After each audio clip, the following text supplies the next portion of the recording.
ज्या प्रकारचे व्हिडिओज आणि ज्या प्रकारची भाषा वापरली गेली ती अयोग्य आहे.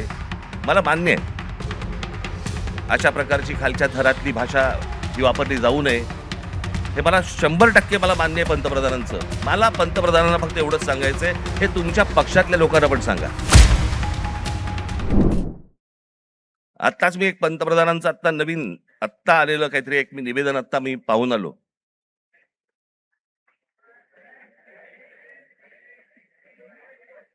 ज्यात त्यांनी असं सांगितलेलं आहे की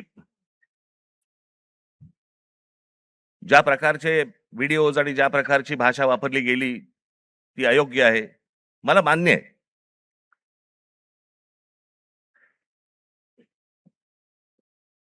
कोणाच्याही बाबतीमध्ये अशा प्रकारची खालच्या थरातली भाषा ही वापरली जाऊ नये.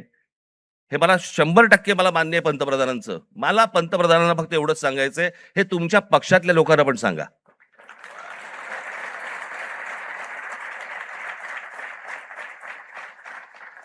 महात्मा गांधींपासून, जवाहरलाल नेहरूंपासून, इंदिरा गांधींपासून आतापर्यंत सगळ्यांपर्यंत आमच्यापर्यंत ज्या प्रकारची तुमची ट्रोलची जी काही टीम प्रत्येक राज्यांमध्ये जी बसवलेली आहेत, लोक बसवलेली आहेत, ते कोणत्या भाषेमध्ये आणि कोणत्या गोष्टी करत असतात मी पाहत नाही. मला ज्या गोष्टी कानावरती येतात, आज अनेक कलाकार आहेत,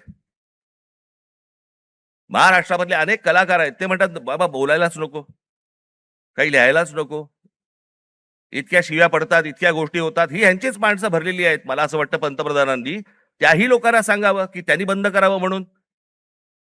हे गेल्या 12 वर्षातच सगळी सुरुवात झाली. भारतीय जनता पक्षाचे जी काही ट्रोलच्या टीम्स आहेत, यांनी ह्या ज्या गोष्टी सुरू केल्या, याच्यातनच हे ज्याला म्हणतो ना आपण, जे तुम्ही पेराल तेच उगवेल, तेच आलं अंगावर तुमच्या. त्याच्यात पंतप्रधानांनी सांगितलं की मला शिव्या दिल्या, माझ्या आईबद्दल बोलले. चुकीचंच आहे, हे मनापासून सांगतो मी, हे चुकीचंच आहे.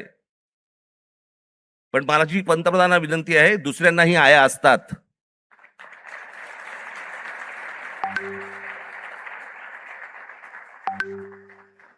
हे तुम्ही तुमच्या पक्षातल्या लोकांना देखील हे सांगितलं पाहिजे की तुम्ही मर्यादा पाळल्या पाहिजेत.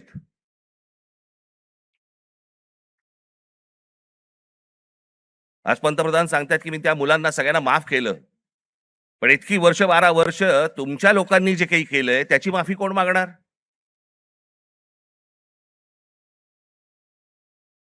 जे विद्यार्थी तरुण तिकडे तिकडे जंतर मंतरला बसले होते, त्यांची डोकी फोडली, ज्यांना लाठ्या काठ्या मारल्या, त्याचे आदेश देणारे जे लोक होते ते कधी माफी मागणार?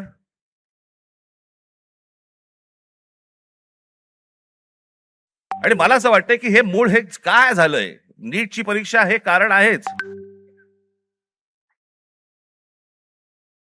पण हे प्रत्येक ठिकाणी त्याला जो काही रिस्पॉन्स मिळाला, सगळेच काही विद्यार्थी होते, तरुण होते, अनेक जे विद्यार्थी दशेतनं बाहेर आलेले आहेत, अनेक तरुण होते, अनेक तरुणी होत्या. हे का आले रस्त्यावरती?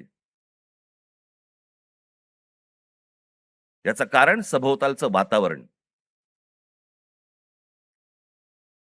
आज अनेकांना वाटलं की हे फक्त नीटची परीक्षेचे पेपर फुटले, हे कारण होतं त्या आंदोलनाचं. पण त्या आंदोलनाने जे रौद्र स्वरूप धारण केलं, त्याचं कारण हे आजूबाजूचं इतक्या वर्षांचं साचलेलं जे काही आहे ना, मला फुटपाथवर चालता येत नाही, माझ्याकडे पाणी तुंबलेलं असतं, आमच्याकडे बागा नाहीत, माझ्या लहान मुलांना खेळायला मैदानं नाहीत, बाहेर कुठे घेऊन जायला जागा नाही, शिक्षण झालंय, नोकऱ्या मिळत नाहीयेत, सगळ्या कंपन्या खासगी लोकांना दिल्या जात आहेत, एकाच उद्योगपतीवरती मेहरबानी सुरू आहे, त्यालाच सगळी जंगलं दिली जात आहेत, त्यालाच सगळ्या जागा दिल्या जात आहेत. जेव्हा कधी बघावं तेव्हा या देशामध्ये फक्त निवडणुका सुरू आहेत, आमदार खासदार फोडले जात आहेत, 50-50, 100-100 कोटी. डिजिटल इंडिया, तुमच्याकडचे पैसे हे सगळे काय डिजिटलाइज केलेत वगैरे वगैरे, काय काय काय काय ज्या गोष्टी सगळ्या आता झाल्या. हे आमदार खासदार फुटतात त्यावेळेला कुठे कार्ड स्वाईप करतात? हा? उलटा उलटा कार्ड स्वाईप.